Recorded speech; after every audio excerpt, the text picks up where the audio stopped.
It has nothing to do with the best interests of Minnesota. It's all about themselves, their own reelection, and it is disgusting. A back and forth of bills between legislators and Governor Mark Dayton, but now the midnight deadline has passed and that legislative session is over. But there is still a lot left undone. Talks went late into the night, but many items either didn't pass or they're headed straight to veto. Our Dylan Wallenhouse joins us now live at the Capitol this morning with the very latest about what they did and didn't do. Good morning, Dylan. Yeah, hey Lauren, good morning. Yeah, oh boy, a late night and early morning for a lot of lawmakers here at the Capitol in St. Paul. Well, this was a 3-month marathon and a quick sprint to the finish here in the last couple of days. There was certainly a finger pointing between Governor Dayton and Republican lawmakers before the session came to an end at midnight. But some things, big things, did get done, and now some of those things are in the hands of Governor Dayton to sign or veto. With the closing bell at midnight, the 2018 legislative session is a wrap, and depending on who you ask. I've never seen a session this badly mismanaged. We've had an incredibly successful session thus far. From Democratic Governor Mark Dayton to Republican Speaker Kurt Daudt, a word jab as it came down to the wire. So here's what got done in the final days. A tax bill. Lawmakers conform state tax laws to the recently changed federal law. In it, emergency funding for schools, something the governor wanted. But here's the catch. Dayton says he'll veto the bill because it still includes tax breaks for companies bringing in overseas profits to Minnesota. And school funding isn't new money, just allows schools to move that money from reserves. In the closing hours, a bonding bill passed. It includes money for school safety, Stone Arch Bridge repairs, Fort Snelling, and others. But what still remains? Funding for a failed rollout of the state's new licensing system, or MNLARS. $9 million in relief was vetoed by the governor because he says it was not enough to fix the faltering system as a whole.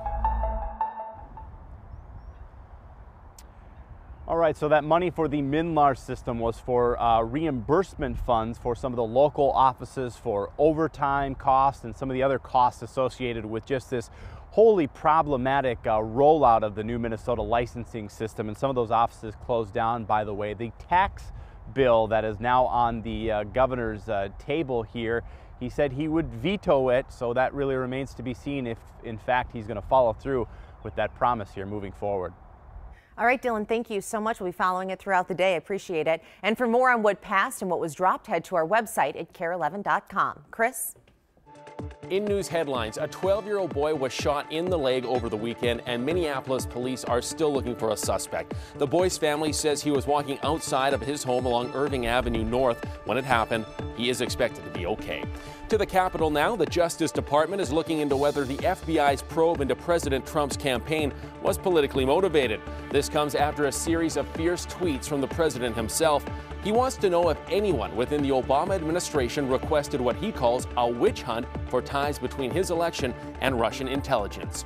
In Hawaii, the lava has finally reached the ocean as Kilauea continues to erupt. The mixture of seawater and lava creates toxic chemicals. We've also seen our first injury. One man was seriously burned by flying molten rock in Hawaii while he sat on a balcony. New questions about police response time after yet another school shooting. This time, 10 were killed when a 17-year-old opened fire at Santa Fe High School in Texas. Witness accounts and emergency dispatch calls describe a 30-minute nightmare. The teen shooter is facing capital murder charges. Time now, 6:06. It's time now for our digital dive. Well, we have some new information this morning about Friday's school shooting out of Santa Fe, Texas. The shooter himself, the suspect, not going to face the death penalty because of a 2005 federal Supreme Court ruling. The 17-year-old suspect was charged as an adult, but the ruling says criminals under 18 can't be executed.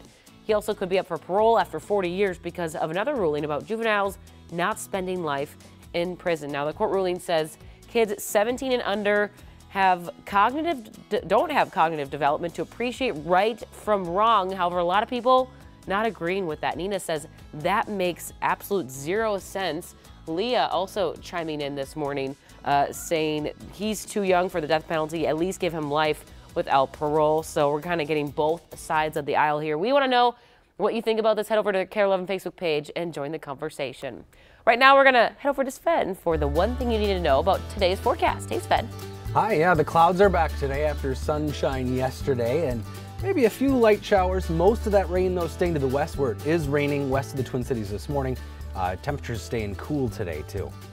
Sven, thanks. Now in other news, the story of a veteran forced to choose between his hearing and fighting cancer. See him right there. Now this is a choice no one who served his country should have to make, but thankfully this is also the story of neighbors who agree that's not good enough. Gilbert Hoppy posted an ad on Facebook offering to sell or trade his hearing aids for a good vehicle so he could get to his VA doctor's appointments.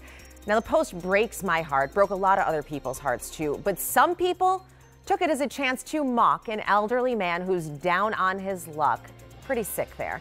But it's also a prime example of Minnesota nice because strangers saw it as a call to action, setting up a fundraiser to help. You've been talking about this story, and we are going to have more of your reaction in our next half hour. Well, more women are waiting to have kids until they're in their 40s. It's the only category where childbirth rates are rising, not falling. Well, experts say what a lot of us already know, that a lot of women are focused on their education and careers in our 20s and 30s. Now, the downside of all of this, it gets a lot harder to have a baby as women push 40.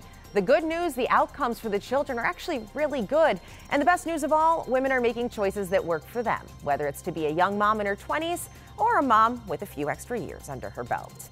And you may not be a superhero in the literal sense, but a lot of you moms can relate to this clip from the new Incredibles trailer.